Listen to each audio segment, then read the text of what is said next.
मैं रोज एक शिक्षाप्रद कहानी लेकर आती हूँ।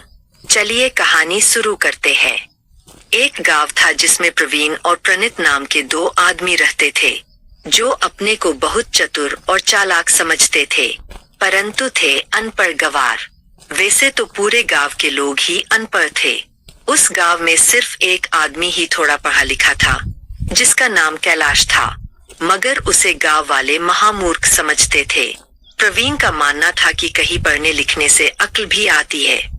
अरे पढ़ाई लिखाई के नाम पर उन लोगों को सिर्फ अपना वक्त बर्बाद करना था। हम किसान हैं, गांव में रहते हैं, पढ़ लिख कर पैसे बर्बाद कर हमें क्या करना, जबकि हमें खेती ही करनी है। पशुओं का पालन पोषण करना है, और खेती करना, पशुओं का पालन करना हमारी खानदानी धंधा है। उसमें घाटा थोड़े लगना है और उसमें कुछ सीखना थोड़े पड़ता है। जैसे जन्म के बाद बच्चा चलना बोलना स्वतः सीख जाता है, उसी तरह हम किसानी और पशुपालन भी सीख जाते हैं। उस गांव में एक चालबाज स्त्री भी रहती थी, जो इधर की बात उधर और उधर की बात इधर करती थी। प्रवीण और प्रणीत उसके जिगरी और लवलेटिक्स वाले बॉयफ्रेंड थे। ज्यादातर वह समय उन्हीं के साथ बिताती थी। उसे अपने पति से कुछ लेना देना नहीं था। एक दिन गांव में एक गाड़ी आकर रुकी गई। उस पर से दो सरदार नीचे उतरे और गांव में सबसे चालाक आदमी को ढूंढने लगे। जब यह खबर प्रवीण को मिली तो छाती चौड़ी कर उनके पास गए और बोले, भैया, गांव का सबसे चालाक आदमी मैं ही हूँ। बोलिए, आप सब मुझे क्यों ढूंढ रहे हैं? तब सरदार ने प्रवीण को गौर से देखा। एक सरदार जिसका नाम देवेंद्र था, दूसरे का नाम देवेश था। वह प्रवीण से बोला, भाई वाकई तुम चालाक आदमी लगते हो। हम आपके लिए, आपके गांव के लिए 5,000 का कंबल सिर्फ 1,500 रुपए में लाया हूँ, और कंबल आज लेना है और उसके पैसे पूरे 6 महीने बाद देना है, और इच्छा ना हो तो वे भी पैसे मत देना, हम माफ कर देंगे। अरे मुफ्त का माल है, लूट सको तो लूट लो। प्रवीण तुरंत मुफ्त का कंबल लेने के लिए तैयार हो गया। उनके साथ उनकी गर्लफ्रेंड शालू भी तैयार हो गई। प्रणीत भी तैयार हो गया और सभी अपने अपने चहेतों को मुफ्त का कंबल दिलवाने के लिए जी जान से लग गए। कंबल 10 मिनट के अंदर ही एक ट्रक बन गया। गांव में सिर्फ 4-5 आदमी थे जिसे कंबल नहीं मिल पाया। वह बहुत पछता रहे थे। तब उन लोगों को कैलाश ने समझाया कि काका, आप लोग किसी बड़ी मुसीबत से बच गए हो। तुम लोगों को वही कंबल मैं 500 में दिलवा दूंगा। हमें भी कंबल खरीदना है।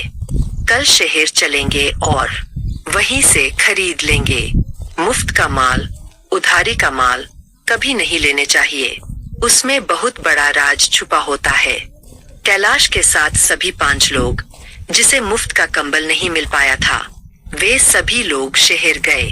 वही कंबल जो उधारी में प्रवीण 1,500 में लिया था, अपने लोगों में बंटवाया था। वह थोक के रेट से 400 में मिल गया। फुटपाथ पर तो खुलम खुला 500 में एक बिक रहा था। कैलाश बोला, काका, आप लोग यह बात किसी से मत बताना कि हम लोगों ने 400 में कंबल खरीद लिया है, वरना प्रवीण जैसे गंवार लोग हमें भी मुसीबत में डाल सकते हैं। अब प्रवीण मुफ्त का कंबल पाकर बहुत खुश था। वह छाती चौड़ी कर कहता कि मुफ्त का माल पाना हर किसी के बस की बात नहीं, सिर्फ हम जैसे चालाक लोग ही मुफ्त के माल से मौज उड़ा सकते हैं, जैसे मुफ्त की शालू।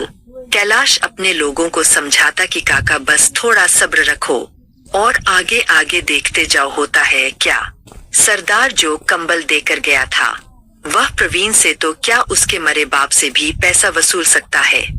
समय बीतता गया, सरदार पैसा लेने नहीं आया और पूरे 6 महीने बाद एक दिन सरदार गांव में आया और सीधे प्रवीण के पास गया और बोला, भैया, हम अभी आपसे पैसा वसूलने नहीं आए हैं। हमें देखकर घबराना नहीं, हम आपके लिए एक बड़ी स्कीम लेकर आए हैं। कंपनी के तरफ से इस गांव के लोगों को बहुत बड़ी सुविधा मिलने वाली है। सभी को मुफ्त में 4-4 लाख का लोन मिलने वाला है, जिसका कोई ब्याज नहीं लगने वाला है। पहले 3 साल तक किस्त भी नहीं भरना है। गरीब लोगों को तो 5 साल बाद किस्त स्टार्ट करना होगा।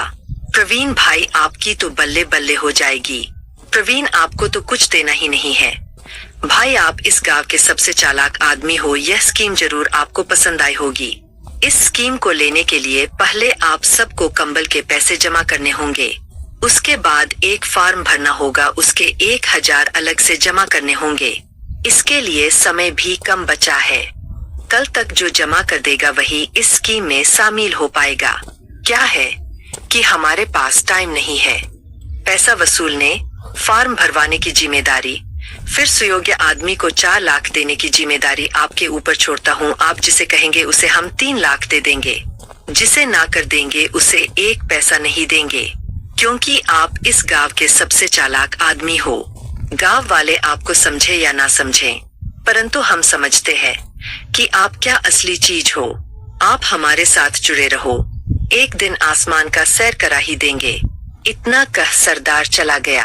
प्रवीण को अब 4 लाख मुफ्त में पाने की इस कदर बेचैनी बढ़ी कि जैसे किसी ने उनके पछाड़ में पेट्रोल लगा दिया हो।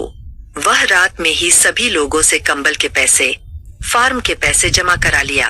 कैलाश के पक्ष के लोग बचता रहे थे कि कैलाश के चक्कर में हम लोगों के 4 लाख डूब रहा है। अब गांव वाले पहले तो मुफ्त में 6 माह तक कंबल ओढ़े, अब 4-4 लाख पाकर मौज उड़ाएंगे और हम पढ़े लिखे कुत्ते के चक्कर में मुंह ताकते रह जाएंगे। उसमें से 1-2 ने रात में चोरी छुपे प्रवीण से संपर्क भी किया कि भैया प्रवीण, हम लोगों के लिए भी कोई जुगाड़ लगाओ न।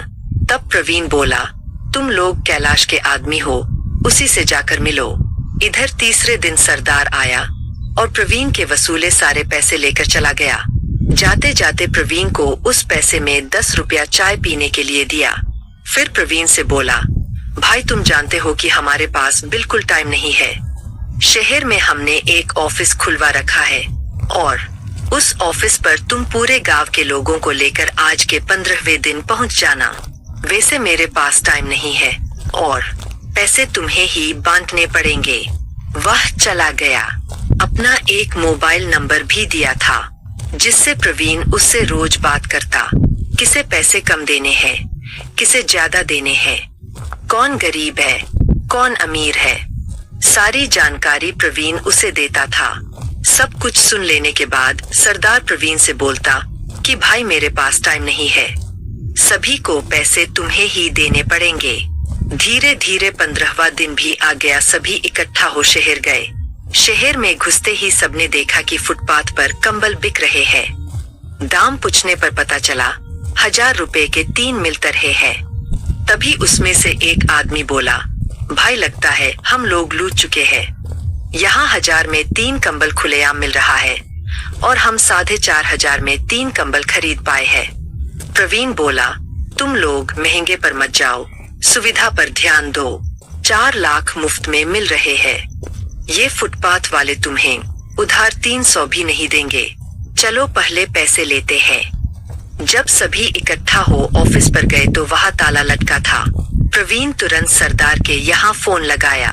सरदार ने फोन उठाया और प्रवीण से बोला, तुम तो जानते हो मेरे पास टाइम नहीं है। मैंने पहले ही कहा था कि पैसे आपको ही बांटने पड़ेंगे, मगर तुम समझे नहीं। प्रवीण बोला, मगर आपने पैसे बांटने के लिए दिया कहा। सरदार बोला, प्रवीण भाई अब भी तुम नहीं समझ रहे हो।